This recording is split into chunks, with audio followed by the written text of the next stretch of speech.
Boa! Fala, galera! Tudo bom? Bom dia! É um prazer gigante estar aqui com vocês.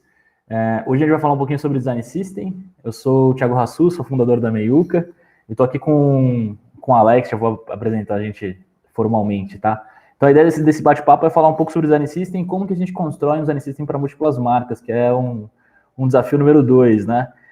Nesse encontro, a gente separou ele em 3 etapas. Então, a gente vai ter uma parte bem recheada de teoria, que eu vou mostrar para vocês, desde o comecinho, cara, do que é um design system na nossa visão, e como que a gente projeta para atender, de fato, múltiplas marcas. A gente vai ter uma demonstração prática, que o Alex vai mostrar no código mesmo, como que isso funciona. E, no fim, a gente separou um momento de dúvidas, tá bom? Então, durante todo aqui o nosso papo, separa aí as suas dúvidas de ladinho, deixa no bloco de notas, e aí, quando eu der um já, vocês soltam as dúvidas no chat pra gente, tá bom? Então a gente vai fazer um bate-bola aqui, eu e o Alex. O Alex é CTO, cuida da parte de tecnologia e meu sócio aqui na Meiuca. Eu cuido do lado de design, né? Eu fundei a Meiuca e criei um pouquinho de toda essa metodologia. Eu vou explicar um pouquinho sobre a Meiuca também, só para vocês entenderem quem é que está aqui falando para vocês. A gente acredita muito que tudo que a gente faz, em especial misturar design com tecnologia, é sobre fazer a diferença, e aqui a gente está, de fato, sobre tentar buscar novas formas de gerar impacto social através dessa mistura. E, basicamente, hoje a gente tem 2 braços, né? Tem a Meiuca, que realmente ajuda grandes empresas com projetos super legais, e também a gente tem um CNPJ, que tem uma ONG, de fato, que é o nosso braço sem fins lucrativos, onde a gente mistura nosso time, um pouquinho da grana que entra, do nosso tempo, para tentar devolver através de projetos de impacto. Então, vamos lá, contar um pouquinho da nossa história rapidinho com o Design System. Tudo começou 4 anos atrás, a Meiuca tem um pouquinho mais de 4 anos de estrada, quando a gente pegou o nosso primeiro projeto, que foi um projeto para print, né, a gráfica que deu uma super revolucionadinha aí no mercado, e naquela altura a gente criou o offset para eles, tinha vários componentes legais, e a gente aprendeu pra caramba, né, como tudo que a gente faz pela primeira vez na vida, a gente errou pra caramba, mas aprendeu demais com esse projeto, e entendeu que estava vindo uma demanda muito forte, né, sobre escalar design dentro das empresas aqui no Brasil, uma demanda que estava vindo de fora. E aí foi nessa que a gente pegou todos esses nossos erros, jogou na mesa, transformou isso numa metodologia. Começou com um bootcamp presencial, isso foi virando digital e uma loucura toda. A gente já formou mais de 2.000 pessoas a partir da nossa metodologia, tá bom? Então, o que a gente vai dividir aqui com vocês é muito fruto de todos esses estudos, de todo esse laboratório que tem sido a educação para a gente. E, lógico, né, nesse meio tempo, a gente ajudou empresas pra caramba. Então, a gente ajudou a Claro a construir o Mondrian, um assistente super legal, talvez o nosso primeiro grande projeto. Depois a gente deu uma força para a XP criar o Soma, né, que está voando por aí também, uma empresa que está bombando. Mais recentemente a gente começou a ajudar também a DOTS a construir o Dharma, a Elo a construir o Orb, e por aí vai. Tem tem pelo menos dezenas aí de empresas que a gente já apoiou. Então vamos lá, vamos ao que interessa aqui, jabá de lado, né? Agora vocês já entenderam um pouquinho o que é a Meiuca. Quero deixar na mesa um pouco da nossa visão sobre Design System, né? O que é um Design System para a gente. E aí eu gosto de começar explicando isso, dando alguns passos para trás e relembrando o momento que a gente vive, né? Hoje, basicamente, os nossos produtos, os nossos serviços estão cada vez mais omnichannel, né? Ou seja, a gente tem a nossa experiência separada em múltiplos canais. Isso gera para a gente muitas interfaces para administrar ao mesmo tempo, né? Para públicos diferentes, tecnologias diferentes e uma série de requisitos de negócio diferentes também. E do outro lado, a gente tem um mercado cada vez mais dinâmico, né? Startups bombando, galera revolucionando tudo. Então o mercado tem se transformado cada vez mais rápido. E o que é maluco é que a gente não vive só uma corrida para fora, né, com os nossos concorrentes, mas a gente vive também uma corrida interna. Então a gente, de alguma forma, precisa tentar entender ou equacionar como que a gente lida com os nossos legados de produto, como que a gente lida com tudo isso, enquanto a galera está tentando pivotar o negócio, trazer novas regras, novas precificações e por aí vai. E aí o que é legal a gente entender, né? Em todo esse movimento de transformação digital e tudo mais, para a gente conseguir construir empresas mais ágeis, a gente acabou replicando sempre essa mesma fórmula mágica, né? Que é basicamente contratar um batalhão de gente, né? De pessoas, dividir essas pessoas em frentes de trabalho, chamar essas frentes de trabalho de squad, porque é meio que o Spotify mandou, né? Botar um scrumzinho para rodar e bora ser ágil. Aqui na Meiuca a gente fala que a maioria dessas empresas começa a viver o que a gente brinca aqui internamente, que é esse fake agile, né? Então eu tenho um manifesto ágil na parede, eu tenho rotinas ágeis, eu tenho tudo isso, mas o que de fato eu estou entregando ali de sprint em sprint. Muitas vezes eu estou só corrigindo um bug ou desenvolvendo um botão pela milésima vez, né? E aí é nessa que a gente começa a entender que esses times começam a conviver com os efeitos colaterais disso tudo. Então a gente começa a ter times um pouco inflados, uma sensação de baixa produtividade, inconsistência para tudo que é lado, que eu estou dando autonomia sem de alguma forma dar padrões para essa galera, e uma manutenção difícil para caramba, né? Eu tenho 2.000 botões espalhados pelos nossos produtos. E aí, para tentar equacionar melhor isso, facilitar todo esse processo de digitalização ou de transformação digital, vem o tal do Design System como uma nova esperança, onde eu poderia resumir aqui para vocês, que é uma abordagem para a gente tentar projetar e desenvolver interfaces do menor para o maior, né? Começando pelas nossas decisões de estilo. Mas eu vou explicar algumas sutilezas que a gente tem aqui. Hoje a Meiuca, né, toda a nossa história com educação, vários projetos, atendendo várias empresas diferentes, a gente começou a se forçar a tentar entender o que era Design System na nossa visão. Muito menos para cagar uma regra para o mercado e muito mais para a gente ter consciência daquilo que a gente estava fazendo, né? Então hoje a gente entende que Design System é mais ou menos isso daqui. É um ecossistema de bibliotecas instaláveis com componentes codados a partir de semânticas de design e gestão de estilo centralizado. E esse próprio conceito ele fica em revisão constante, assim. E eu vou tentar explicar para vocês o que está embutido aqui dentro dessas aspas. A primeira coisa que a gente precisa entender como um elemento fundamental do nosso Design System são o que a gente chama dos nossos Design Tokens, que são nada mais, nada menos do que nossas variáveis semânticas de estilo, ou seja, todas as possibilidades que eu tenho de estilo 100% espelhadas entre design e tecnologia para começar a construir componentes. E aí, a partir daí, a gente tem o que a gente chama dos Basic Components, que são os menores componentes de uma interface, aqueles componentes indivisíveis, né? Um botão, um input, um checkbox e por aí vai. E aí reparem que a gente começa a usar os nossos design tokens para determinar o estilo desse carinha. Então, quando eu for escolher qual é a borda do meu botão, eu olho para a minha escala de design tokens e a gente escolhe qual design token vai representar a minha borda. Na demonstração prática, a gente vai mostrar folhas de design tokens de fato para vocês e isso vai ficar ainda mais claro. E aí, a partir desses basic components, que são os nossos menores componentes, vamos dizer assim, os indivisíveis, a gente começa a criar os components, que são aqueles componentes compostos e mais complexos. Então, eu junto alguns basic components, né? Nesse caso eu peguei um card de imagem, uma tag, um título e um botão, e criei um componente, né? Criei um card de categoria, alguma coisa nesse sentido, tá bom? E aí, reparem que a gente usa, inclusive, os design tokens de espaçamento para ajudar nessa composição. Eles me ajudam a formar o padding do meu card, a atribuir o ritmo vertical do meu componente, e por aí vai. O que é legal a gente entender também é que a gente usa, inclusive, esses design tokens para estabelecer os estados dos nossos componentes, né? Então, aqui, por exemplo, eu estou dando um exemplo de, sei lá, no mouse over de um determinado card, eu adiciono um design token de shadow. Então, adicionei um determinado tipo de sombra para isso acontecer. Mas eu poderia trocar a cor do background, poderia adicionar uma borda, poderia fazer outras maluquices que fizessem sentido para mim, tá bom? E aí, quando a gente começa... E aí eu queria fazer uma pausa que eu acho que é bastante importante. Quando a gente começa a falar de Design System, sempre vem esse receio, né? Em especial dos designers. Putz, cara, mas será que esses padrões todos aí não vão, de alguma forma, bloquear minha genialidade? A gente vai começar a produzir produtos muito engessados, muito iguais, de alguma certa forma? E aí eu gosto de explicar, né, essa aflição, digamos assim, com duas coisas bem importantes. A primeira é sobre a própria revisão, vamos chamar assim, da missão ou do job description de um designer, né? Antigamente, o designer que está ali trabalhando na linha de frente do produto, ele tinha que tomar esse tipo de decisão, se o botão é redondo ou é quadrado. Mas o ponto agora, com esse mindset de escala, é que essas decisões, né, se o botão é quadrado ou não, ele vai ficar muito mais atribuído a um time dedicado ao time de Design System, um time de Design Ops, enfim, né, um especialista em visual de fato. E os product designers, né, as pessoas que estão ali trabalhando de fato na linha de frente do produto, precisam mostrar a genialidade na concepção da sua experiência, né, o que de fato você vai construir a partir daqueles componentes.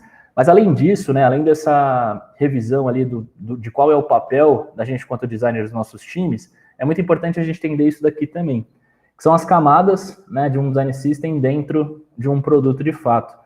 Geralmente o que a gente concebe inicialmente dentro de um design system é o que a gente chama dessa linha de design system core, que é a nossa principal biblioteca, onde eu tenho aqueles componentes que vão dar suporte para múltiplos produtos de uma mesma linguagem. Então, vamos supor que eu tenho 4 produtos web, eu tenho uma biblioteca lá, um determinado framework que dá suporte para todos esses 4 produtos. E aí, cada um dos produtos, né, cada um dos times, ainda cria uma segunda biblioteca dentro do próprio produto, que é uma biblioteca de time, né, onde ele tem liberdade ali para criar esses componentes que façam sentido para aquele produto. Então, vou imaginar que eu tenho um produto B2C e um produto B2B. Pode ser que determinado público exija um tipo específico de interação, e aí faz sentido eu criar esse componente ali. Então, a gente ainda mantém uma liberdade interessante para a construção de novos componentes que façam sentido para cada um desses nossos produtos. E tem ainda, por fim, mas não menos importante, uma linhazinha que a gente chama de Not in DS, assim, tá por fora, corre por fora do Design System, tá? E eu sempre dou um exemplo que eu gosto de trazer aqui para a mesa, que é da gente imaginar a construção de um aplicativo. Vamos imaginar que eu estou construindo um aplicativo e eu estou entendendo que, na minha etapa de onboarding, uma determinada interação, determinado tipo de interação ali, ele melhora radicalmente todas as minhas métricas de produto. Então, ele diminui meu churn e por aí vai.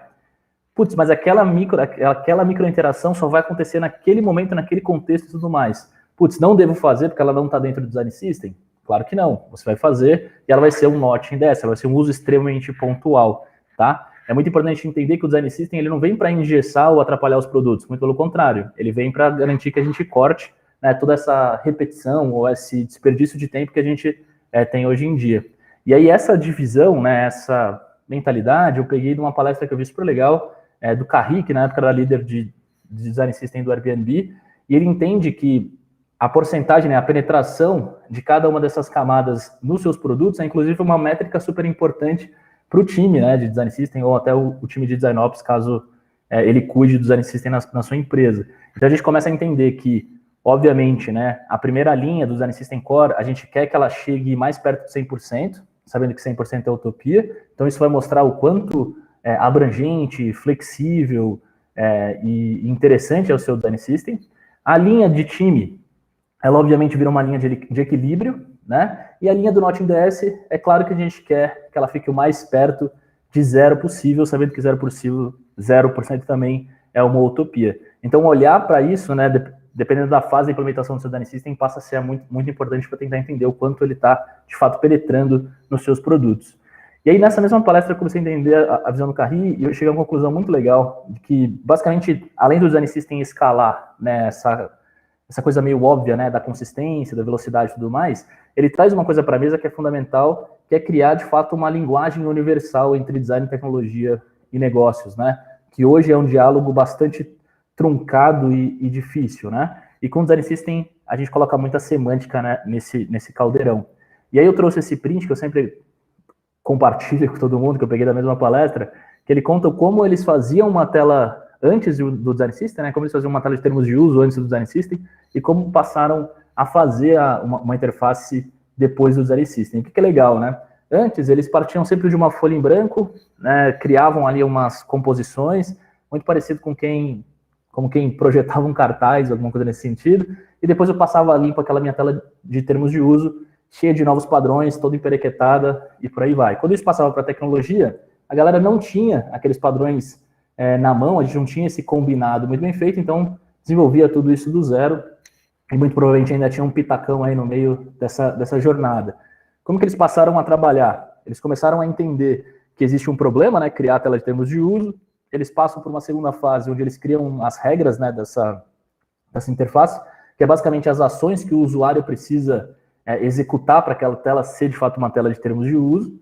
Passado isso, eu olho para os meus componentes e entendo quais componentes entregam cada uma dessas regras, crio uma interface em design muito mais racional, né, de uma forma muito mais semântica, de fato, e quando eu passo isso para a tecnologia, a galera de tecnologia tem todos esses componentes já definidos, e é só chamar na biblioteca, e a composição dessa interface passa a ser uma fração do tempo que a gente gastava antes. E se, né, no meio desse caminho, ainda rolar um pitacão, um troca-botão e por aí vai, e ainda assim é um pitaco mais semântico, né? Ah, putz, você não acha que esse heading deveria ser o large ao invés do medium, esse tipo de coisa? Então, todo esse processo ganha muito, né? E aí, o que é legal, que eu acho brilhante da visão do Carri, é que ele entende que um design system, então, ele passa a ser uma espécie de API de design que está criando, né, ou vai criar novas possibilidades de métodos e revolucionar a forma como a gente trabalha de fato. E eu sempre trago essa referência, que eu acho que é o limite, né, desse conceito, que é uma tractaninha ali, uma ferramentinha bem experimental que o Airbnb fez, que basicamente eles conseguiam reconhecer um wireframe feito à mão e, de alguma forma, identificar qual componente eu estava querendo desenhar ali do meu design system e exportava uma tela em tempo real, né? Então, com código limpo, né? O que é legal a gente imaginar disso, né? Qual seria a possibilidade de processo a partir de uma coisa dessa, né? Eu estou falando que talvez eu poderia ter os meus usuários numa sala, fazendo um workshop de cocriação. Em determinado momento eu chamo eles para tomar um cafezinho e quando a galera volta, esse protótipo já está, de fato, feito em altíssima fidelidade. E se der tudo bem com o teste de usabilidade, talvez esse produto está disponível no dia seguinte, né? Já está no ar no dia seguinte.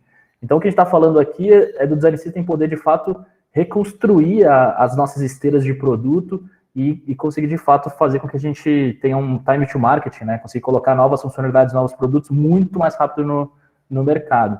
E aí, voltando, né, para conceitualmente o que é um design system, então, ele basicamente se resume a uma grande biblioteca, né, ou algumas bibliotecas, compostas por design tokens e componentes, que dão suporte aos nossos produtos. Então, vou imaginar que eu tenho aqui um ecossistema de produtos web, eu vou ter lá uma biblioteca numa stack XPTO, vamos por ter uma biblioteca em React, e ela dá suporte para o meu site, para a minha área logada e para as minhas landing pages. Então, as pessoas que estão, de fato, desenvolvendo esses produtos aqui embaixo, instalam essa biblioteca como dependência e começam a trabalhar a partir dela, né? E isso, obviamente, sempre espelhado em design e tecnologia. E é legal, né? Então, já parece interessante. Mas aí, voltando para o tema principal aqui da nossa palestra, que é como que a gente cria um design system para múltiplas marcas, é muito importante a gente entender como trabalhar os design tokens como uma dependência das nossas bibliotecas de componentes. E aí aqui é onde a magia começa a acontecer. Então eu tenho os meus design tokens alimentando as minhas bibliotecas de componentes e minhas bibliotecas de componentes alimentando cada um dos meus produtos. Então a gente fez uma coisa muito parecida com isso para conseguir construir, por exemplo, o Mondrian, o design system da Claro, que na época ainda existia a marca NET, e a ideia é que ele desse suporte para todas as marcas do grupo Claro, né, e não só da Claro em si. E aí eu vou contar um pouquinho de como isso funciona de fato, né, quais são os cuidados que a gente precisa tomar para garantir um design system multimarca rodando legalzinho. Então, quando a gente fala de design tokens, o que a gente faz aqui na Meiuca para conseguir ter essa visão de marcas diferentes, né? A gente começou a separar os design tokens em duas categorias. A primeira é o que a gente chama de global tokens. Então aqui a gente coloca todos os design tokens que são comuns para todas as marcas. Então é aquilo que não muda ou não mudaria de uma marca para outra. No nosso caso, atualmente, a gente trabalha com esses carinhas aqui. Então a escala de tamanhos da minha tipografia, a escala de line heights, né, que é o espaço entre as linhas de um corpo de texto, a minha escala de opacidade, minha escala de shadow, border radius, né, que é o quanto é arredondado as bordas dos meus componentes, o line width, né, que é a grossura de linha de fato, então se eu quero fazer uma borda, o quão grossa é essa linha, e os nossos design tokens de espaçamento, tá? Então aqui a gente separa só em dois, que são o spacing que a gente usa para fazer espaçamentos verticais e horizontais, e o spacing set que a gente usa para marcar os paddings dos nossos componentes. Então, perfeito, eu tenho global tokens, esses carinhas aqui são replicados entre todas as marcas. E aí depois a gente separa o que a gente chama aqui de brand tokens, que são os design tokens que mudam de marca para marca. Então, se eu tenho um ecossistema com muitas marcas, eu vou usar esse carinha para cá. A gente também usa os brand tokens para criar diferentes temas. Então, eu tenho sempre um brand token default para uma marca e posso ter outros temas para essa marca. A gente vai exemplificar como isso funciona aqui para vocês. Entendam que dentro de brand tokens eu vou ter todas as minhas paletas, né? Eu tenho uma paleta, essa aqui é a estrutura do Jota, que é o Design System Open Source que a gente vai lançar em breve, a gente vai falar um pouquinho dele, e a gente tem algumas paletas bem específicas, né?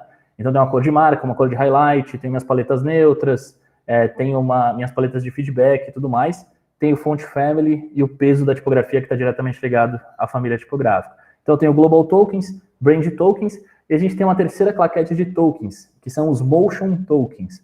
Essa é uma abordagem nova, os últimos projetos que a gente entregou, a gente já tem usado os motion tokens para valer, mas é ainda uma abordagem em beta, né? E isso basicamente ajuda a gente a escalar as microinterações dos nossos componentes. Então a gente começa a trabalhar com tipos de transição e intensidades dessas transições também. Então isso é super legal. Então, a gente tem Global Tokens, Brand Tokens e Motion Tokens. E aí, a partir daí, a gente começa a construir, né, também os nossos temas. Então, eu vou duplicando. Então, imagina que eu tenho uma marca XPTO, uma marca número 1 aqui, e essa marca número 1 tem uma folha de Brand Tokens que entrega o tema default dela, tem uma segunda folha de Brand Tokens que entrega, por exemplo, o tema Outubro Rosa, tá? Eu poderia ter um Black Friday, poderia ter um Natal, poderia ter Setembro Amarelo e por aí vai, tá? O lance aqui é que a gente tem literalmente um tema que em um clique, né, com uma troca muito rápido, eu consigo trocar esse tema para todo o meu produto, né? Muito porque a gente está trabalhando com uma lógica de dependências. E aí aqui é muito importante a gente prestar bastante atenção, né? Uma marca, além dela ter possibilidades de temas, e aí esses temas a gente trabalha, deixa eu até voltar aqui o slide, a gente trabalha trocando basicamente as cores, né, para criar essas derivações e outros temas. Uma marca tem também o que a gente chama de style types, que é muito tipos de estilo mesmo. O que é isso? Basicamente, para cada marca, a gente atribui uma combinação de design tokens aos nossos componentes. Então, aqui no exemplo que eu estou mostrando para vocês, na marca 1, o shape do meu card, ele tem um border radius medium, por exemplo, ele tem uma arredondadinha ali na borda. Na marca 2, ele tem um border radius none. Na marca 1, o border width, né, a grossura da minha borda é o menorzinho. Na marca 2, ele é um pouco mais grosso. Entendeu? O botão, né, o border radius do botão é um border radius medium. Na marca 2, é um border radius peel, tá? E além disso, obviamente, as marcas têm brand tokens diferentes. Então, reparem que, por exemplo, a tipografia, né, são famílias tipográficas diferentes. As cores, né, os hexadecimais por trás dessas cores, são diferentes também, tá bom? Então, lembrem disso, cara, uma marca pode ter múltiplos temas e cada marca tem o seu respectivo style type. Então, com isso, a gente já começa a criar bastante diferenciação. Eu trouxe até um outro exemplo aqui, né, da composiçãozinha de um input e de um botão com style types diferentes, tá? Reparem que aqui a gente não muda radicalmente a anatomia dos componentes, a gente muda pura e simplesmente quais design tokens estão incidindo em cada um dos meus componentes. Então, nesse caso, o input da esquerda, por exemplo, eu coloquei ali, de fato, um border width. No da direita, eu só deixei ele oculto. No da esquerda, eu deixei sem cor o shape. No da direita, eu coloquei uma cor no shape, tá? Então, é basicamente esse tipo de ajuste que a gente faz para conseguir chegar em style types diferentes. E aí, como tudo isso funciona em tecnologia, né? Agora eu vou passar a bola pro Alex. Vai daí, mano. Que ele vai começar a explicar para vocês como funciona essa loucura em tecnologia. Fala, galera, bom dia. Vamos lá, então. Vou dar sequência aqui à apresentação, falando um pouquinho mais de como tudo isso funciona, né? Vou dar, como o Tiagão colocou aí, vou dar alguns passinhos atrás, um pouco para a gente conseguir entender como isso é desdobrado em tecnologia, né? A gente entende muito como 3 grandes frentes, né? Uma frente de design que vai, de fato, definir toda essa experiência, tomar todas essas decisões de estilo e variáveis, e por aí vai, referente a marcas e temas e tokens e tudo mais, como o Thiagão trouxe.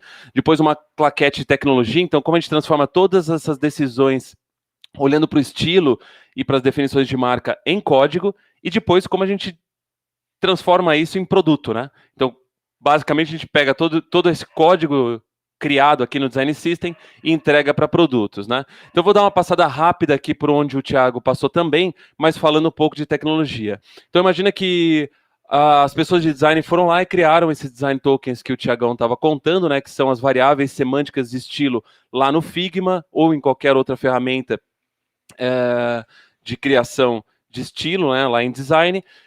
E vão passar isso para a galera de tecnologia, né? Então, em tecnologia, a gente costuma pegar todas essas informações de design tokens e criar um que a gente chama aqui da primeira folha de estilo, né? Pensa que quando você tem um cenário de multiprodutos, né? Então, uma empresa que tem vários produtos, como, por exemplo, a gente atendeu a XP Inc., lá eles tinham, por exemplo, a corretora da XP, a corretora da Clear e da Rico, são 3 produtos completamente individuais, né? Então, cada um trabalhando a sua marca, cada um trabalhando a sua base de clientes e tudo mais, mas todas as definições semânticas de estilo têm que ser centralizadas. Então, a primeira coisa que a gente faz aqui é criar um JSON, uma folha de estilo que vai ser distribuída entre esses times de produto, né? Uma vez criado isso, eu preciso, de fato, dar essa saída e distribuir para cada time de produto, porque cada time de produto pode usar uma tecnologia diferente. Então, imagina que você pode ter a necessidade de compartilhar esses estilos, essas definições de estilo, com o time de site, que é sei lá, está usando um React ou até mesmo um Angular ou qualquer outra coisa assim, e basicamente é web, ou com o time de iOS ou de Android, né? Então, como a tecnologia aqui é diferente, né? Um é web, o outro é nativo Android, o outro é nativo iOS, você precisaria ter cada um a sua tecnologia de estilo. Então, por exemplo, em Android a gente usaria XML, em um web a gente poderia usar ali um SAS ou até mesmo um CSS puro, mas de qualquer maneira, para você não ter que criar na mão cada uma dessas coisas, a gente tem aqui uma Tractana que a gente usa, que é a Engine Tokens. Embora a Meiuca esteja desenvolvendo a própria dela, né? Muito em breve a gente deve liberar para vocês também a Meiuca Engine. Hoje a gente usa o Style Dictionary, que é uma engine criada pela Amazon, que basicamente o que ele faz o que ela faz é pegar esse JSON, né, que é um arquivinho de chave-valor. Então eu tenho ali o nome dos tokens e o valor para cada token. Então um brand color primary é o hexadecimal tal, um brand color secondary é um hexadecimal Y e por aí vai, e tenho a saída disso para aplicação nos produtos, né? Então, a primeira distribuição que a gente faz é uma biblioteca de design tokens. Eu teria aqui, como o Thiagão bem colocou, os tokens globais, o token de marca e poderia ter tokens de tema. Aqui no exemplo, a gente está dando uma saída para SaaS, mas usando essa engine tokens, eu posso ter a saída em SAS, eu posso ter a saída em CSS, em XML, em Dart até, se eu tiver, sei lá, um produto codado em Flutter. Mas uma vez que eu tenho essa definição dos design tokens e ele criado em código, eu posso passar, então, para a criação dos meus componentes no código. E aí, óbvio, né, cada componente vai consumir uma certa quantidade de design tokens. Isso é feito também em design. Passado esse handoff, né, todas as especificações de como tem que ser feito isso no código, e a gente cria também uma biblioteca de componentes. E aí também espelhando aquelas decisões que o Thiagão trouxe para a mesa, né? Então eu vou ter uma lib de core components, que são os componentes mais básicos, e uma lib de team components, né? Usando aqui os tokens, né? Então essa lib aqui de tokens, de design tokens, vira dependência dessa lib. Depois eu vou mostrar um pouquinho para vocês praticamente como isso acontece no código, né? Vira dependência dessa lib de componentes. E como é que a gente garante que de fato foi codado da maneira como as pessoas de design definiram? A gente tem um processo aqui de volta, que é um processo de QA, que a gente usa através do Storybook. Depois a gente pode até compartilhar um pouquinho, se tiverem alguma dúvida, a gente pode até mostrar um pouquinho mais de como funciona o Storybook. Feito isso, componente codado, tudo funcionando, a gente precisa distribuir para o produto, né? E aí vem algumas questões, né?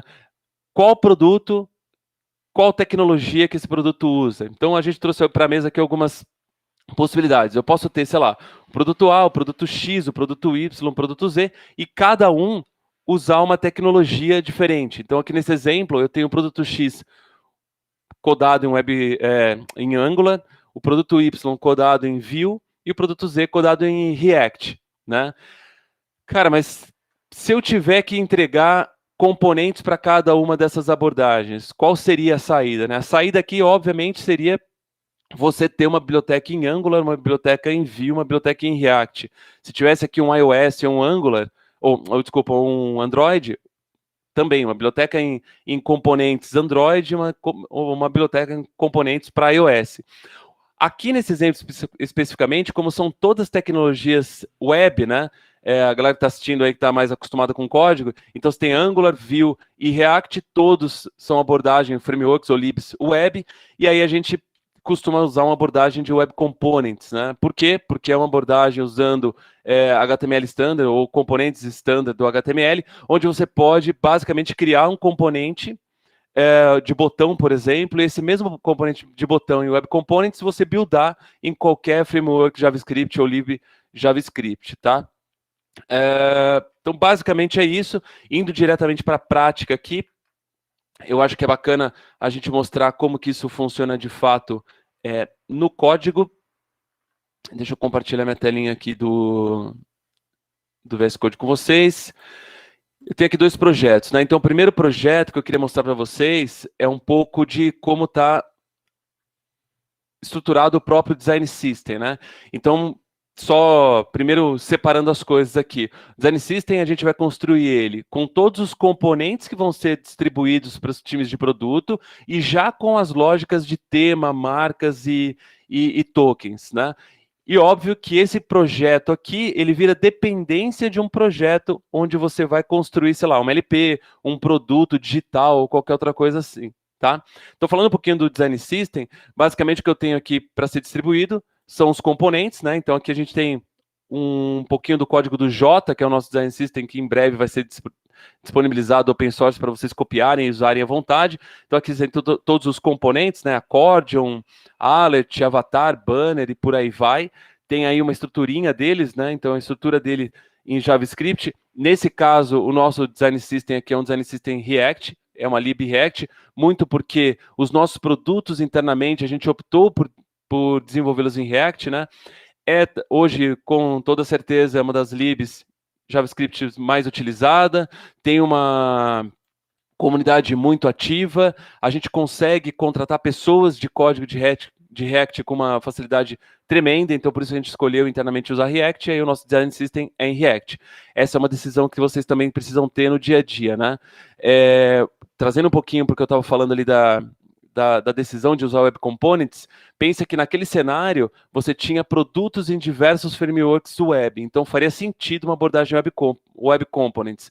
Aqui, como a gente tem mais liberdade e um ecossistema mais enxuto dentro da meiuca, ou seja, todos os produtos estão sendo desenvolvidos em React, a gente pode usar também o Design System em React, tá? Voltando para o que a gente estava falando das distribuições de brand tokens, marcas e tudo mais, o mais importante aqui, para que você tenha um Design System que reaja a múltiplas marcas, que reaja a múltiplos temas, é você ter uma estrutura de tokens que abarque essa decisão. Então aqui, por exemplo, o Jota está preparado para a marca J, que é a própria marca dele mesmo, então por mais que ele seja um Design System, ele é um produto e ele vai ter a LP com a marca dele, o próprio Storybook, onde a gente tem todo o playground de componentes com todas as decisões de marca dele, e a gente tem o Zero, que é um outro produtinho que em breve vocês vão saber também, que é da Meiuca, deve estar sendo lançado em breve, que também tem as suas decisões de marca. Dentro daqui da estrutura de cada marca, você tem, então, as especificações de tema. Então, o J tem o seu tema default, então tem aqui, né, toda aquela estruturinha de chave-valor que eu contei para vocês. Então, cara, lembra que o Tiagão estava falando, né, das informações de brand, as definições de highlight, neutral e por aí vai. Então tem todas as informações aqui da marca, do tema default do J e o tema Outubro Rosa, né? Então, sei lá, durante o mês de outubro, a gente vai trocar todas as informações ou todos os valores de brand color, de highlight, de neutral e por aí vai, para ficar estilizadinho com Outubro Rosa. E o Zero, mesma coisa. O Zero não tem tema, ele está construído aqui apenas com o tema default dele. Então, basicamente, a gente estrutura o Design System para reagir a essas duas marcas e aos seus temas, tá? Bom, então essa é a estrutura que a gente deixa no código do Design System. Óbvio que isso aqui você pode tanto colocar no repositório e depois puxar como uma dependência no teu projeto, ou até disponibilizar um pacote no próprio NPM e só instalar. Aqui eu já tenho um projeto criado, né? E aí agradecimentos especiais para o Felipe Borges, do nosso time de desenvolvedores aqui, de pessoas de código, que me ajudou muito a criar isso daqui. Mas basicamente aqui é um projeto, né? Que se a gente executar ele aqui, só para vocês verem o que tem rodando, basicamente é um projeto de um card para a gente poder brincar com os estilos aqui. Na apresentação do Thiago, quando ele mostra ali, né? Quer dizer, você tem o J com estilo default dele, você tem o J com estilo Outubro Rosa. Depois ele mostra uma comparação da alteração de marca do J com a alteração de marca do próprio 0, né? Então, só para vocês perceberem o que tem aqui de código nesse projeto, vai demorar um pouquinho aqui para carregar, tá rodando localmente aqui. Como eu estou compartilhando um monte de coisa, ele demora um pouquinho, mas basicamente é um card, como o Tiagão estava mostrando lá na apresentação dele, né? Mas agora já em código, tem aqui uma tagzinha, um título, um bodyzinho, um parágrafo, né? E um botão todo estilizado com o default do J. Mas, Alex, beleza. E se eu quiser agora trocar esse tema para o Outubro Rosa? Qual o tamanho do esforço que eu tenho que gerar aqui para poder trocar esse estilo, trocar esse tema, trocar essa marca, né? Deixa eu só parar o projeto aqui e a gente vai fazer essa troca juntos aqui. Só um instante. Como tudo na vida não é fácil, normalmente a gente tem essas telas azuis, o projeto não está parando. Vamos matar ele aqui, né? Mas vamos lá, eu estou com dependência, antes contando para vocês, né? Nesse projetinho, eu estou com a dependência aqui já instalada, né? Até para ficar mais fácil, o J com a libreact, né? Então toda aquela estrutura do J como design system já está como dependência aqui. E aí eu posso simplesmente, deixa eu dar uma roubadinha no jogo aqui, copiar o código, é um código meio extenso. Mas basicamente o que a gente vai fazer agora é trocar o tema aqui, né? Então olha só, essa é uma função que a gente normalmente entrega para os nossos clientes e também vai estar disponível no J para vocês, mas é basicamente uma função onde eu sobrescrevo a marca e o tema. Então as decisões de marca e as decisões de tema. E aqui eu vou rodar, então, eu estou pedindo para o Design System, dentro desse meu projeto, trocar o tema do default do J, da marca J, para o Outubro Rosa. Bora lá, vamos ver. Beleza, ele funcionou. Agora eu preciso só pedir para ele lá dentro do próprio React, e Yarn, dentro do próprio Design System, Yarn, se tiver certo o comando, o que ele vai fazer? Eu acabei de trocar o tema, mas eu preciso informar lá dentro da minha dependência na Node Models que, de fato, eu quero usar esse tema Outubro Rosa agora. Deu um exception aqui de uma importação externa, mas fica tranquilo, vai funcionar. Isso aqui tá tudo em casa. E agora vamos rodar de novo o projeto, ver se ele assumiu, né, o Outubro Rosa. Até enquanto ele roda aqui, a gente pode até ver onde foi feita essa alteração aqui, né? Dentro do próprio Design System, do tokens, eu tenho esse aqui, que é o Branding.js. Esse arquivinho é que faz a alteração. Então, tá vendo? Ó, quando eu dei o script, ele alterou dentro da minha Node Models, mas ele alterou rosa aqui na minha dependência. Então, em teoria, quando eu rodar o projeto, deixa eu ver se ele já rodou. Está rodando aqui, ele sozinha, já assumindo o tema. Então, perceba, ele continua com as mesmas decisões estruturais do J, então é a mesma tipografia, é a mesma estrutura, o que o Tiagão estava chamando de style type, né? A mesma estrutura do botão e por aí vai, mas ele assumiu aqui o tema do Outubro Rosa. E como seria, então, se a gente quisesse, sei lá, deixa eu ver se agora ele vai aceitar. Bom, agora ele aceitou, parou aqui o projeto. Como seria, então, se a gente quisesse aplicar, por exemplo, a marca do 0 no mesmo projeto? Perceba que assim, ó, a gente não tem aqui 3, 4 cards, é o mesmo card trocando as decisões de tema e trocando as decisões de marca, tá? Eu vou passar aqui, então, para o tema default do 0 e vou trocar para marca 0 agora, tá? E aí lembra que o Tiagão mostrou na apresentação dele que a marca 0 tem mudanças estruturantes mesmo. A estrutura do componente botão, por exemplo, é diferente, a estrutura do componente card é diferente, e por aí vai. E eu preciso aqui buildar lá na minha dependência da Node Models, dizer que então eu estou usando a marca 0 e o tema default da marca 0. Mais alguns instantes e a gente já consegue rodar de novo o projetinho.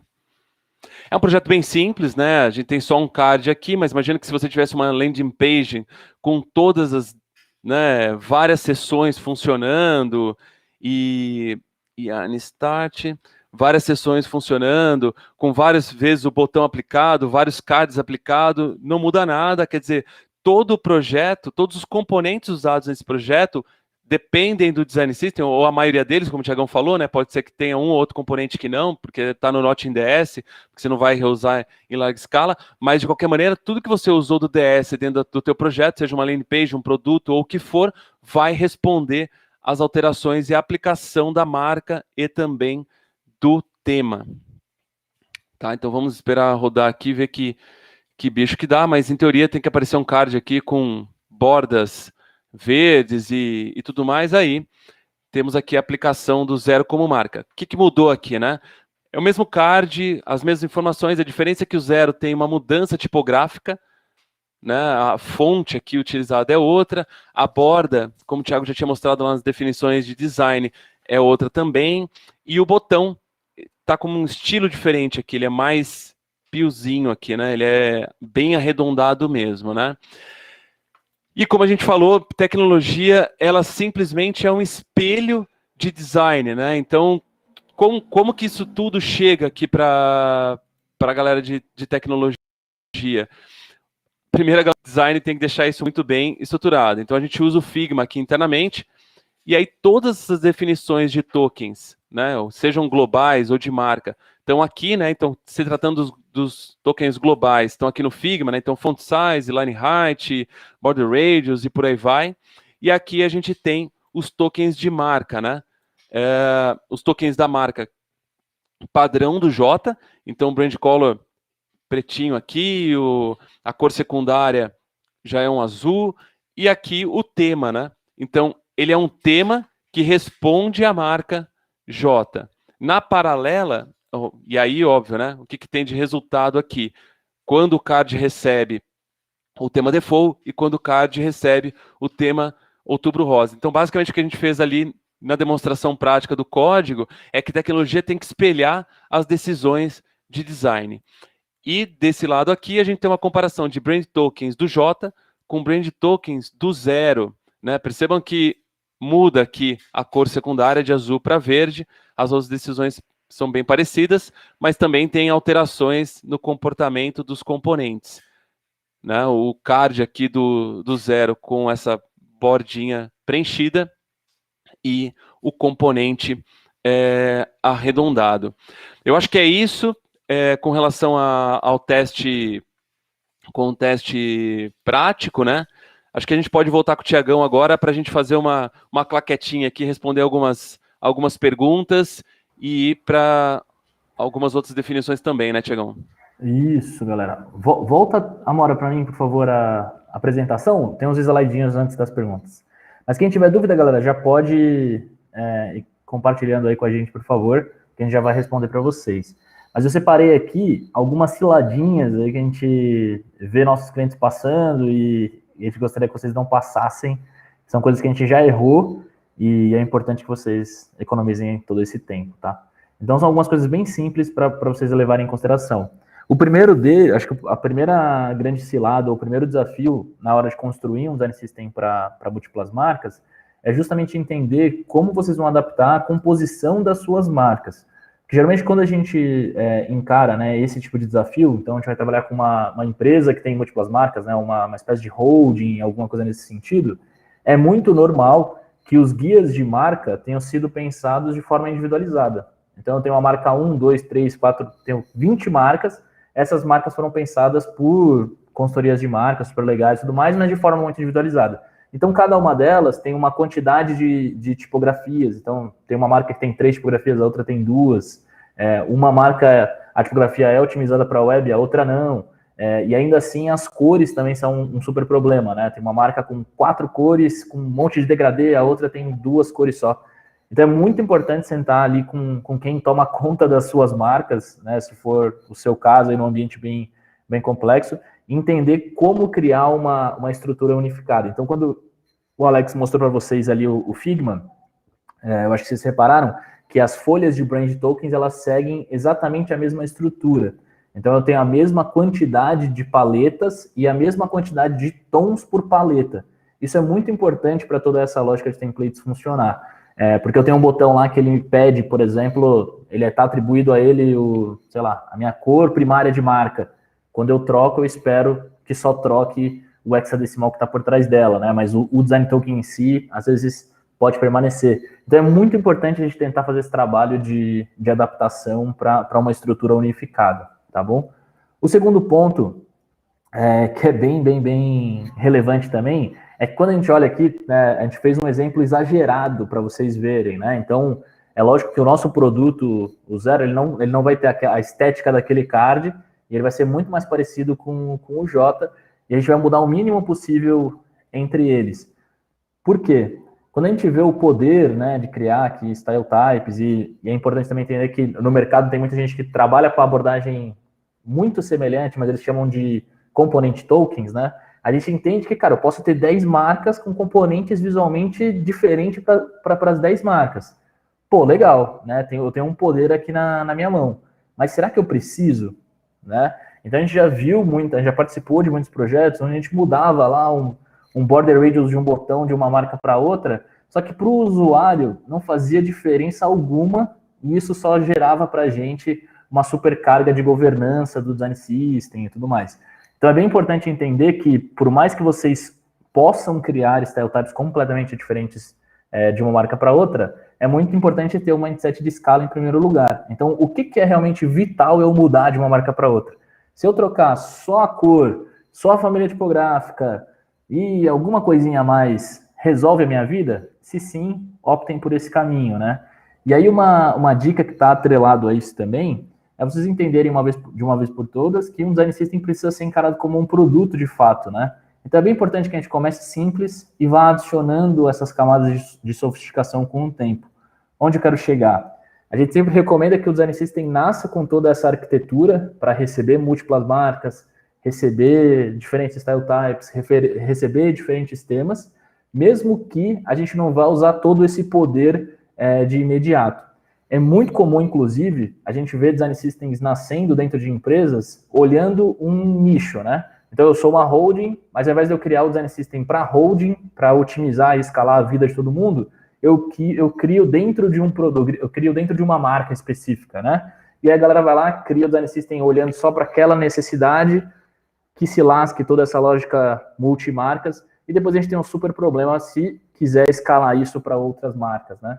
E aí a gente começa a ter uma divisão de energia que não faz sentido, né? Começa a ter 3, 4, 5 design systems dentro de uma mesma empresa.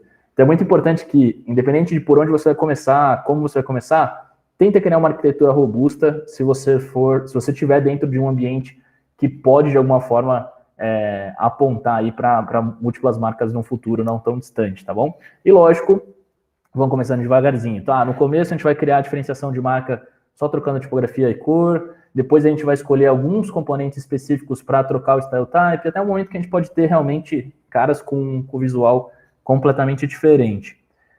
Um ponto que é bem importante também, e essa aqui é uma dica bem legal, é entender como que o time de design trabalha. Né? O time de vocês, ele trabalha por produto, em uma lógica mais white label, vamos chamar assim. Então, tem alguém que olha o meu e-commerce e olha o meu e-commerce para todas as marcas. Ou não, né? Esse time é literalmente tem uma lógica mais de holding mesmo, e as marcas trabalham de formas isoladas.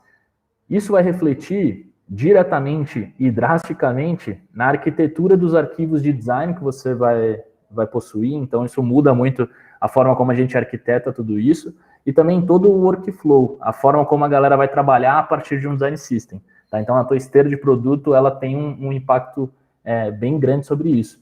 E lógico, né? Isso aqui também vai virar um critério de decisão bastante importante para vocês entenderem até onde vocês querem mudar de uma marca para outra, né? Porque se eu tenho um time que trabalha por produto, por exemplo, no processo de handoff para tecnologia, vocês podem ter algum tipo de dor de cabeça se eu tiver que replicar para diferentes marcas e olhar cada particularidade de cada marca e tudo mais, tá bom? Isso é bem importante também.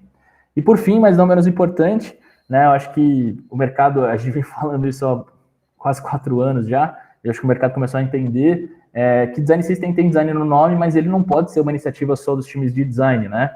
Ele é de fato um produto e ele precisa de um esforço multidisciplinar para ele acontecer. Caso contrário, o que vocês vão acabar tendo é uma biblioteca lá no seu software de design, mas que está longe de ser um design system e longe de fato, otimizar toda a cadeia de produto de vocês. E aqui até, mano, deixa eu só adicionando alguns centavinhos no slide anterior, que é de envolver tecnologia desde o primeiro dia. Tem um ponto aqui muito importante que a gente vive encontrando por aí nos cenários das empresas que a gente atende, é que normalmente é costume do time de tecnologia já reusar código. Isso vem muito antes do design system. Né? Então, é comum que a gente entre para desenvolver um projeto de design system dentro das empresas e já existam algumas bibliotecas de componentes a serem compartilhados dentro dos times de tecnologia. O ponto é que se isso não parte desde o primeiro dia de uma integração entre design e tecnologia, a gente acaba tendo do lado de tecnologia vários componentes codados, como por exemplo a gente já viu em alguns cenários, sei lá, uma biblioteca de componentes a serem reusados com 80 botões, porque se isso não está ligado a design, cada interface que vem de design vem com um botão diferente, vem com um arredondamento diferente e por aí vai, e a gente em tecnologia a gente só coda. E aí você acaba tendo uma biblioteca, né, mano, com componentes que não são reusados de fato. É um novo componente todo dia. Sabe? Então por isso é importante desde o primeiro dia estar alinhado, inclusive para que essas iniciativas que já existem em tecnologia sejam revisitadas. Exatamente, senão começa a virar aquela coleção de botões, né? Porque do lado de... Se essa convenção não parte do lado de design, a gente vai mandando a cada sprint um botão novo para a tecnologia, e a tecnologia vai fazendo uma coleção de botão, um pouco de escola que você está falando. Essa é loucura. Então, por isso que a gente acredita muito que, de fato, Design System precisa ter componente codado, mas ele precisa, acima de tudo, também nascer de boas semânticas, né? De boas escolhas de design. E aí, por fim, ainda assim, sobre tecnologia, é muito importante também a gente entender a importância de fazer boas escolhas, né, em tecnologia. Então, cara, a gente vai escolher stack, gerenciador de pacote, uma porrada de outras coisas, e é um projeto muito estratégico e muito importante. Então, é fundamental que a gente tenha consciência de cada uma dessas decisões, porque isso vai, de alguma forma, otimizar a vida de todos os outros produtos, de toda a empresa no futuro não tão distante. Então, façam POCs, testam, chamem a galera. É muito importante que o alto escalão da tecnologia seja envolvido na hora de conceber um super design system. É isso, mano?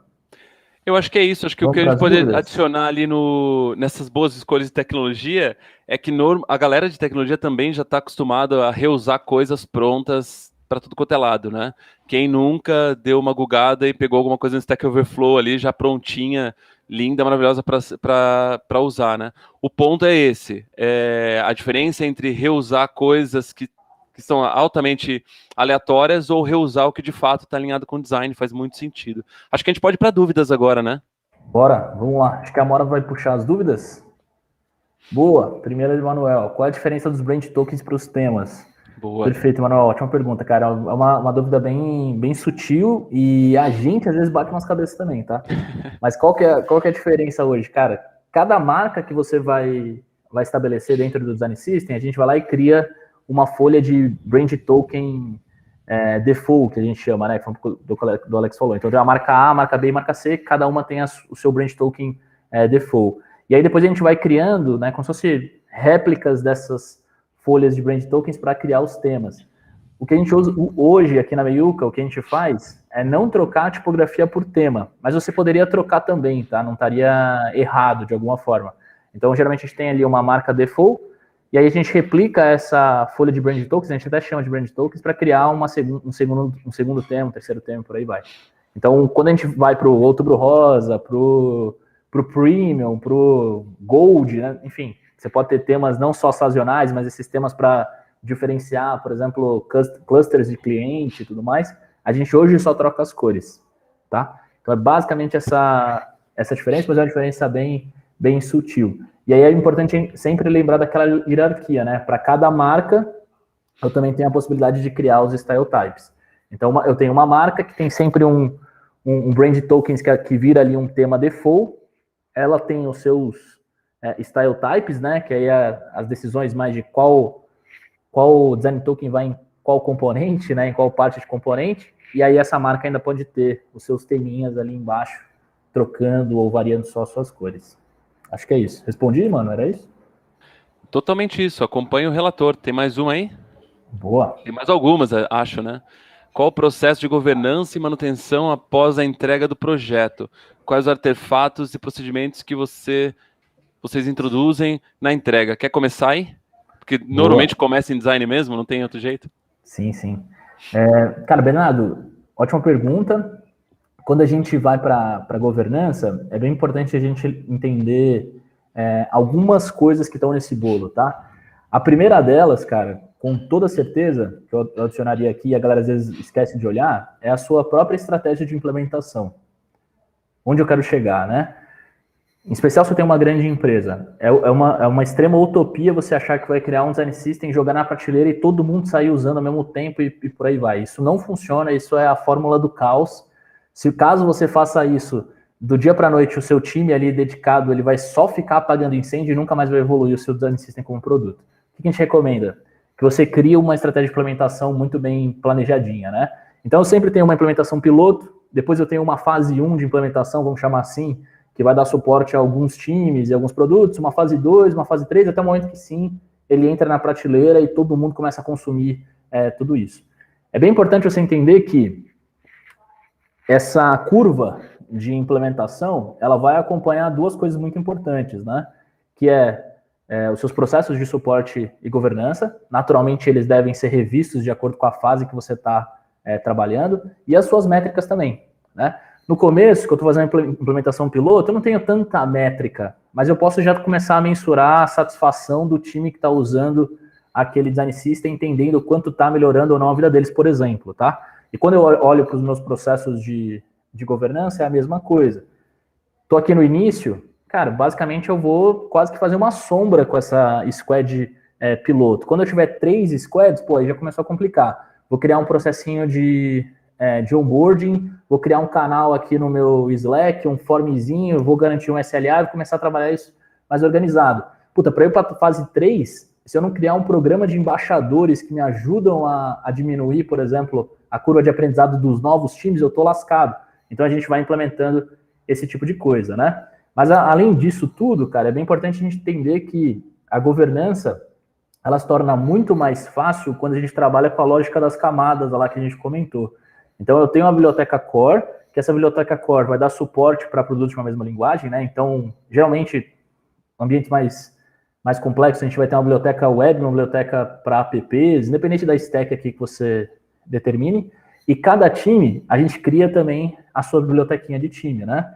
E aí, de novo, né? Acompanhando ali a curva de implementação. No começo, a galera vai bater muita cabeça, vai ter muita dúvida e tudo mais. Então, o que a gente faz? A gente fragmenta muito essas bibliotecas de time. Praticamente cada squad tem a sua biblioteca de time. Por quê? Te dá um ambiente seguro, que você pode criar o componente aqui tranquilão, ninguém precisa falar amém para o seu componente, ou seja, eu não crio um gargalo para você, mas de alguma forma a gente não pulveriza um componente meio torto, vamos chamar assim, muito rápido caso isso aconteça. Então eu deixo você criar aqui na biblioteca de time, tanto em design quanto em tecnologia. E aí entra os rituais, né?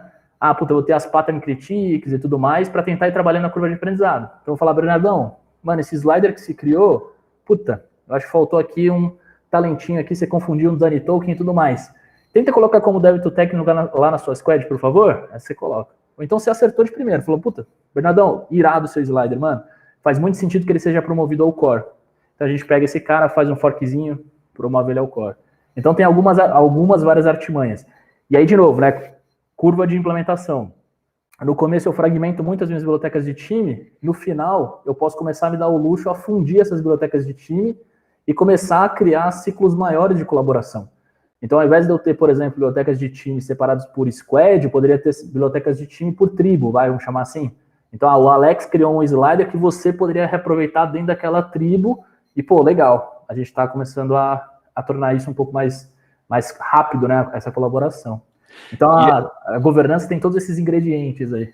Eu acho que uma parada legal que complementa tudo isso, Tiagão, até como artefato aqui, né, ainda na pergunta do Bernardo, é que depois, não só depois, mas durante toda essa estratégia de implementação que o Tiagão comentou aqui, Bernardo, a gente tem ferramentas que suportam tudo isso. Então, todo esse processo de, cara, qual é o processo de criação de componente, qual é o processo de handoff do design para a tecnologia, como a tecnologia faz a governança, onde versiona, onde não versiona e tudo mais, a gente acaba usando ferramentas para suportar.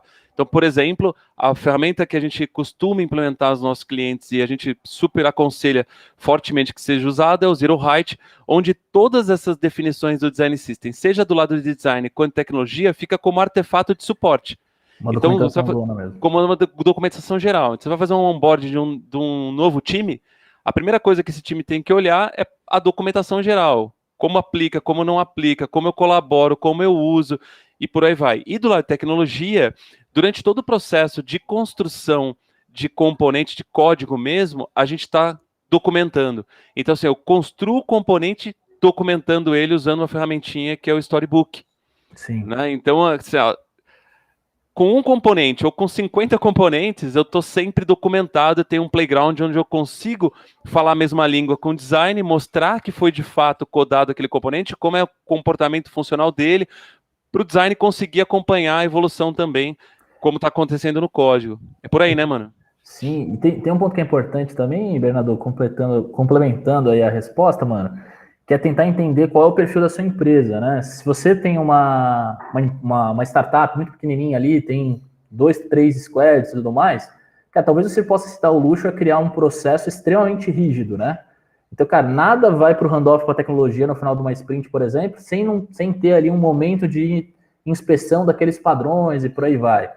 Putz, legal, talvez você consiga acelerar muito a curva de aprendizado do seu time, você consiga garantir que nada sai torto. Só que para empresas grandes, cara, isso viraria um gargalo, né? E aí o design system que está vindo para escalar na esteira de produto, ele ia emperrar a nossa esteira de produto. Então é bem importante você também entender isso.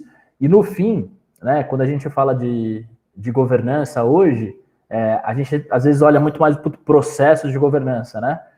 Eu acredito mais que, no fim, o que a gente tem que tentar atacar é a curva de aprendizado da galera. Então, assim, tudo que você puder fazer para diminuir radicalmente a curva de aprendizado e dar visibilidade sobre a sua estratégia de implementação é golaço. Então, qual que é o ponto? Que acontece muito, né? Que é uma coisa de expectativa versus realidade. Se eu não deixo visível, não deixo muito claro, documentado essa estratégia de implementação, sempre rola uma frustração, né? O Alex, por exemplo, está sabendo que tem um design system aqui na companhia, e aí, quando que eu uso, quando eu não uso? É muito importante ter tudo isso bem acordado, né? E com certeza todos os artefatos que vão trazer inteligência mais rápido. Quer criar um podcast, quer criar um newsletter que vai para a galera, enfim, qualquer coisa que faça esse time respirar design system, para entender como que essa esteira gira redondinho. Acho que é isso, acho que respondemos o Bernardo. Cauê, qual a melhor maneira de convencer os devs a voltar e fazer novamente algo que já foi feito sem essa DS, é boa, hein? mas agora com DS? Cara, essa aqui é boa, é um pouco do que eu já estava começando a comentar ali de envolver tecnologia até desde o primeiro dia, Cauê. E aí, assim, é comum isso acontecer. Se você está passando por isso, faz todo sentido, está passando mesmo, porque é comum acontecer. Então, parte do nosso trabalho dentro das empresas é, de fato, convencer tecnologia que vai ter que ser refatorado, mas aí tem pontos específicos, né? Um que o Tiagão trouxe aqui na explicação, que é, cara, não adianta a gente ter feito uma lib de reuso de código, de componentes do lado de tecnologia, se do lado de design eu não tenho padrão. Né? Então tem um meia-culpa aqui também, né? Sei lá, você tem um designer, uma pessoa de design para cada um dos produtos, então cada um cria do seu jeito, não tem padrão em design. Quando chega para tecnologia, mesmo que você tente reusar o que um fez, não encaixa no outro produto, não tem padrão.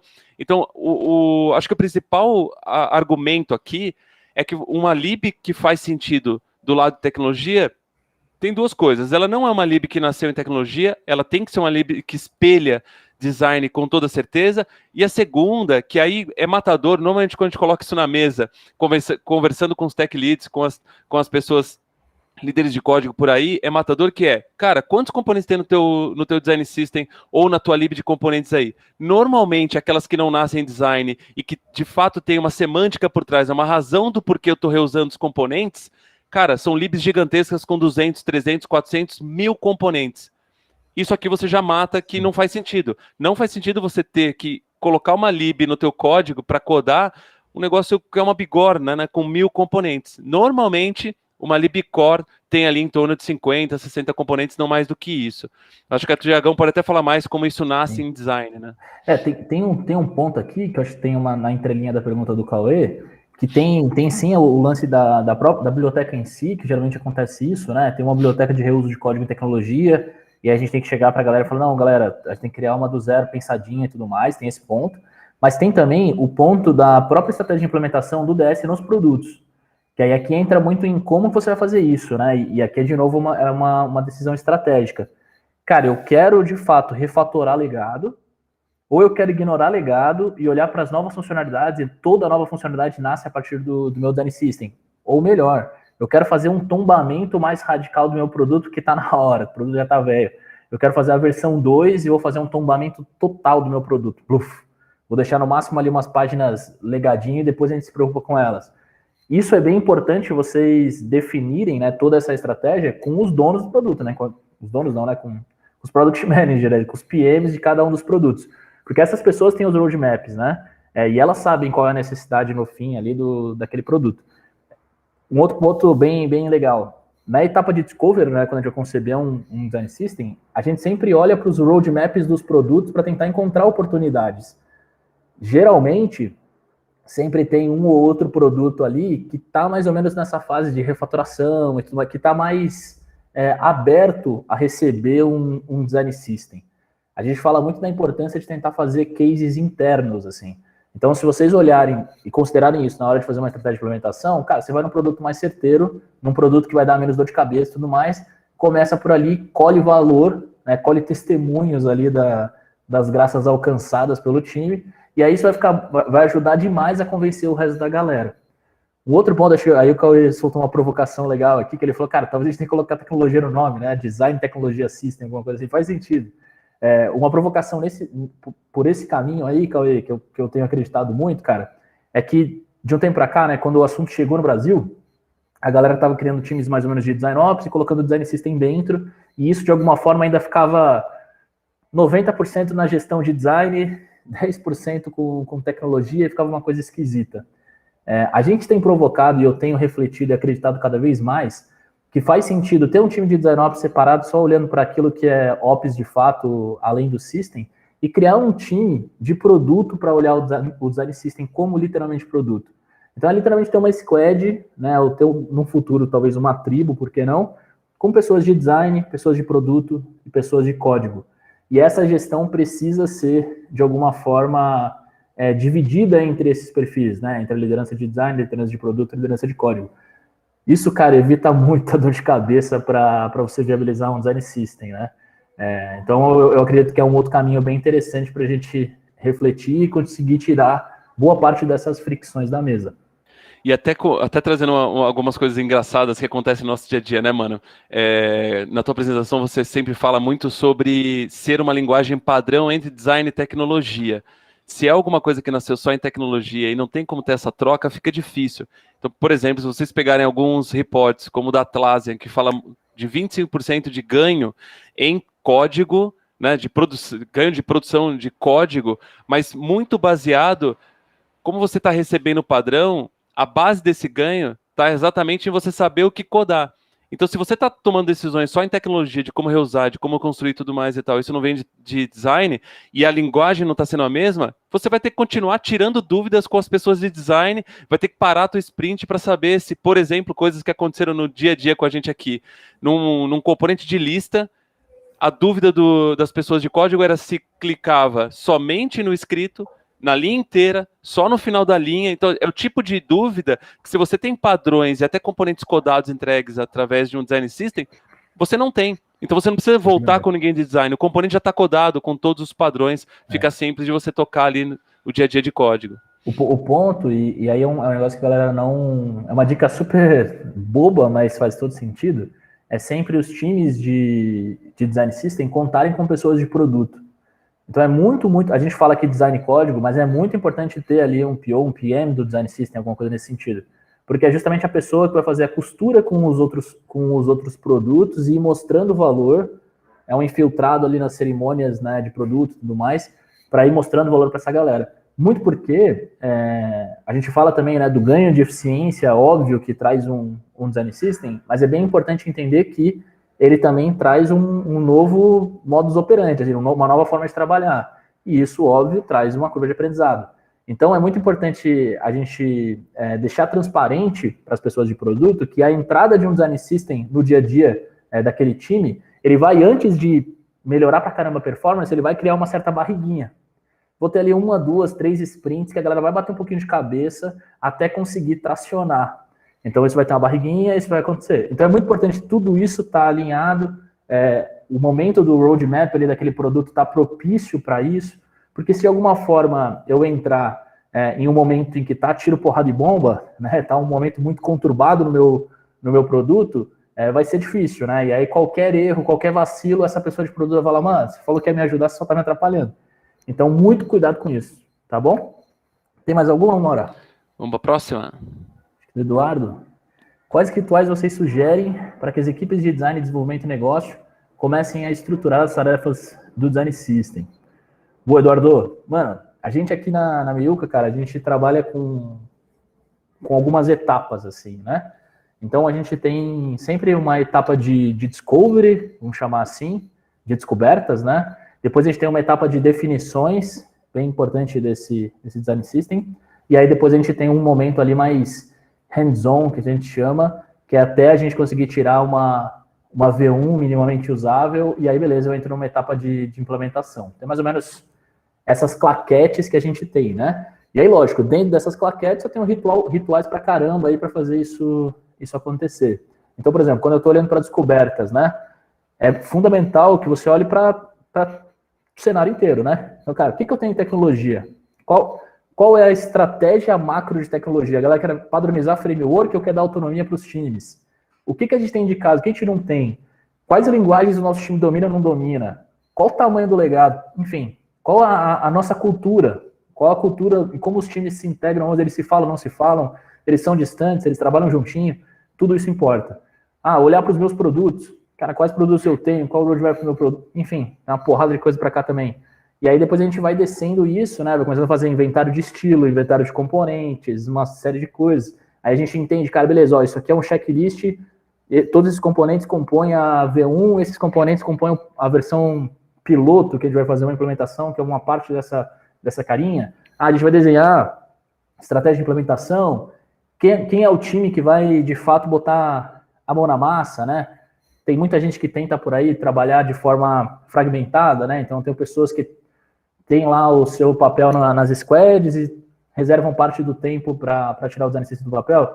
Dá certo? Pode dar, mas com certeza vai levar tempo pra caramba a mais, vamos bater muito mais cabeça. O ideal é que tenha um time dedicado. Então tudo isso entra nessas descobertas aqui. E aí depois a gente começa a entrar numa parte de definições. Como é que funciona a minha lógica de templates? Qual é a arquitetura dos meus design tokens?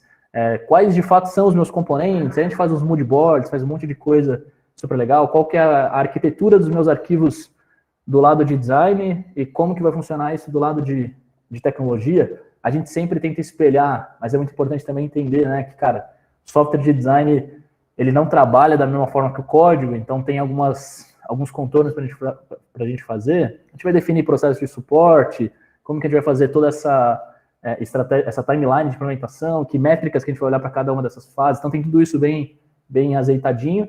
E aí depois é mão na massa para tirar essa primeira biblioteca do papel, né?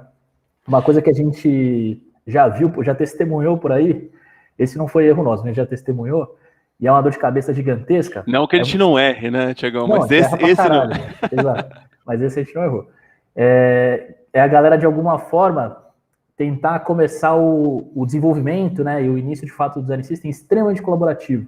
Então, eu não tenho nada, não tenho nenhum botão, e aí eu já abro, aí o fulano cria o botão, o ciclano cria o input, cara, isso vira uma zona, esse time dedicado nunca vai conseguir dar suporte, vocês vão ficar sempre batendo cabeça com decisões muito básicas, né, do tipo, o botão é redondo ou o botão é quadrado. Então, é muito importante que vocês, na hora de disponibilizarem para o time, levem em consideração que tem ali um pacote mínimo para conseguir, de fato, começar a construir interfaces, tá? E aí que eu não estou falando de ter os 60 ou 50 componentes que vai ter a tua biblioteca core no final, mas até aqueles 12, aqueles 15, né, ter os inputs, tipografia, botão, o que de fato vai conseguir te ajudar a começar a fazer um pouquinho de verão, tá? Então isso é bem importante também para vocês levarem em conta. E aí, lógico, né, cara, com a galera de negócio, você ia falar, Alex? Manda ver. Não, eu ia só colocar, se quiser complementar, eu queria comentar alguns rituais de tecnologia que a gente tem feito e tem dado bons resultados nos nossos projetos, né? Não, do lado de tecnologia, o Alex vai comentar, mas eu ia falar do lado de negócio, me enrolei aqui no pensamento. Vai lá. Do lado de negócio é bem importante a gente entender o que de fato a gente vai conseguir entregar, né? Porque quando a gente fala muito de design system, geralmente o design traz alguns argumentos do tipo, cara, vai trazer mais consistência, vai trazer mais acessibilidade, vai ter mais unidade na experiência, blá, blá, blá, tudo lindo, maravilhoso, e realmente vai fazer tudo isso. O grande ponto aqui é que negócio quer ver impacto no negócio. Então, quando a gente fala de ROI, no nosso curso a gente fala um pouquinho sobre isso também, para negócio a gente trabalha muito com antecipação de receita, é aí que o bicho pega. Então, é muito mostrar para a galera que, cara, se hoje você demora X tempo para entregar um produto, uma funcionalidade, com a curva de aprendizado assentada e tudo mais, a gente vai diminuir radicalmente isso, né?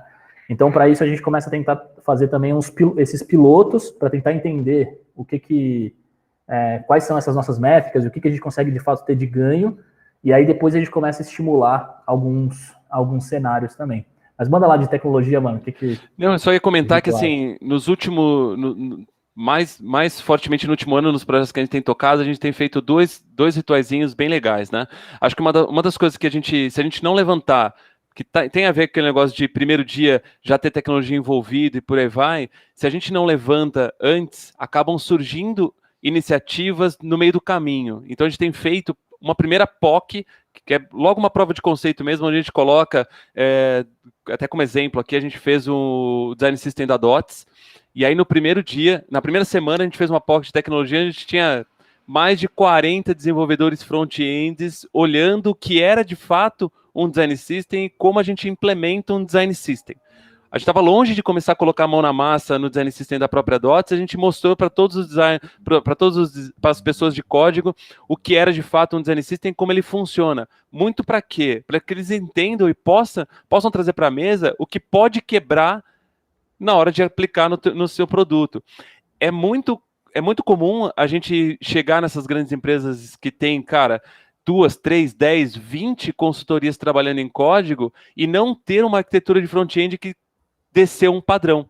Então, cada consultoria começa a desenvolver o teu front-end com a tua stack, com a tua decisão, com o teu teste unitário, e aquilo ali vira uma bagunça, porque cada produto tem uma stack diferente. Então, uma das coisas que a gente acaba aproveitando quando começa a falar de design system dentro de uma empresa é para padronizar, né, trazer para a mesa qual é o melhor padrão de tecnologia entre os produtos. E aí, óbvio, a gente acaba documentando e isso facilita. Então, são dois rituais aqui, respondendo um pouquinho a pergunta do Cauê.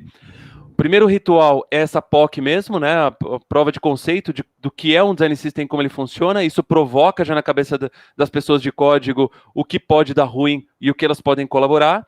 E a segunda, e não menos importante, é um Tech Day, que a gente faz toda vez que a gente vai fazer o onboard de um produto, né? Então, beleza, já definimos a tese stack, construímos o primeiro pacote de componentes, e agora a gente vai colocar para valer a estratégia de implementação que o Thiago trouxe para a mesa. Beleza, vamos começar por qual produto? Produto A. Traz a galera do produto A, traz a squad do produto A, e a gente vai fazer um Tech Day mesmo, uma mão na massa de como colocar o Design System como dependência, como usar, testar no produto, ver se não vai quebrar, fazer as correções que precisarem na stack, para de fato, a hora que cair na sprint, a gente não ser surpreendido com nada. Boa, é isso aí. Vou responder rapidinho aqui o Cauê, depois tem uns 3 slides finais, uns recadinhos finais aí para vocês. Mas o Cauê perguntou se a gente ia medir o tempo de ganho, né, para projetos que começam a usar o Design System sem Design System. Tem milhares de variáveis aí, tá, Cauê, para tentar fazer isso. O que a gente sempre recomenda às empresas que a gente apoia, né? Hoje a Meiuca ajuda muito a dar a primeira tração, né, diminuir essa curva de tirar o Design System do papel, e aí depois tem toda uma esteira de implementação que fica com as empresas. A gente sempre recomenda que a galera tente metrificar isso, porque é muito difícil ter isso em números reais, mas meio que criando uma espécie de um senso comum, assim. Stakeholders, a gente tem que criar um novo aplicativo. Qual a expectativa de tempo de vocês, olhando para o que a gente já fez aqui dentro de casa? Cara, uma galera vai falar muito, vai chegar numa média ali, beleza. Cara, então tá, a gente vai apoiar o desenvolvimento desse aplicativo, vamos entender em quanto tempo a gente consegue sair do outro lado. E aí você vai, de alguma forma, ter essa visão no final disso. Então é bem importante olhar o cenário que você está pisando ali, aquela empresa, aqueles ingredientes todos que tem ali na mesa, que tem cultura, tem uma porrada de coisa ali envolvendo, e aí você faz esse piloto, né, esse laboratório mesmo, para tentar entender o quanto isso melhora na sua empresa. Mas, lógico, já tem algumas pesquisas de mercado que trazem coisas interessantes, né? O Figma fez um report bem legal, que ele fala de 34% de ganho de performance na esteirinha de design, na camada de design, e do outro lado, a Atlassian, né, que é a empresa dona do Gira e tudo mais, traz um número, acho que de 25%, se não me falha a memória, de economia em custo e também em tempo dos projetos, né? Alguns clientes, posso abrir nomes aqui dos clientes, mas já tem olhado aí para isso, assim, cara, um projeto que demoraria 6, a gente está entregando em 4, tem mais ou menos uma ordem de grandeza por aí, tá? Mas o importante também é a gente entender que essa economia de tempo, ela só faz sentido se a gente olhar pelo prisma da antecipação de receita, tá? Então, eu entrego o produto mais rápido, começo a faturar mais rápido, tá? Porque, bem ou mal, o ganho de performance, ele é muito sobre transformar aquele tempo em algo mais útil. Então, o meu time vai deixar de fazer uma coisa repetitiva e, por exemplo, designers vão olhar mais para o negócio e se aproximar mais do usuário, e muito provavelmente a galera de tecnologia também vai se aproximar em outras coisas, além de ficar desenvolvendo um botão pela milésima vez. Então, tudo isso, de alguma forma, traz muita coisa para a mesa, né? E aí, quando a gente tem uma implementação madura de um design system, a gente começa a tentar correlacionar o impacto dessa implementação com o impacto em todas as métricas do produto. Cara, tem alguma coincidência aqui, ou será que a implementação do meu design system está melhorando o meu NPS, está melhorando o meu churn, está melhorando outras coisinhas, né? Então, acho que é por aí. Vou compartilhar. Comentar um pouquinho aqui, 5 centavos que eu gostei da colocação do Bernardo, que ele coloca o seguinte: acho que está mais alinhado em expandir o significado de design. Bernardo, a gente concorda 100% com isso, tá? A gente ainda tem no Brasil uma maturidade de design muito baixa. Muitos produtos nasceram pura e exclusivamente olhando para engenharia de software, para tecnologia, e esqueceram completamente de falar com o usuário. E a gente tem que tensionar para mudar isso, com toda certeza. Boa. Amora, você consegue voltar lá na minha apresentação, por favor? Rapidinho. São 3 slides, recadinhos importantes. A gente falou aqui bem por cima, mas muito em breve o J Design System, que é o nosso Design System Open Source, vai estar aberto para todo mundo.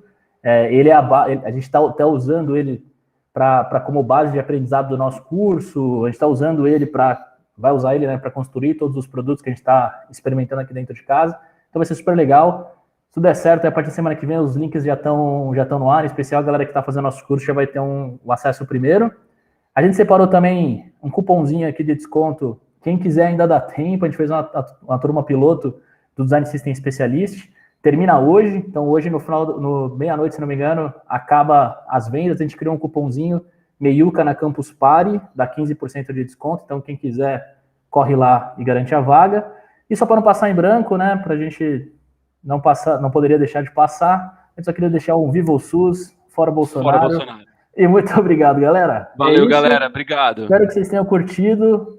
Qualquer coisa, chame a gente, fácil de achar no LinkedIn, Thiago Rassu, Alexandre Rebola, chama a gente está aqui para ajudar vocês. É isso, galera. Obrigado. Top, valeu, galera. Ótima sexta aí.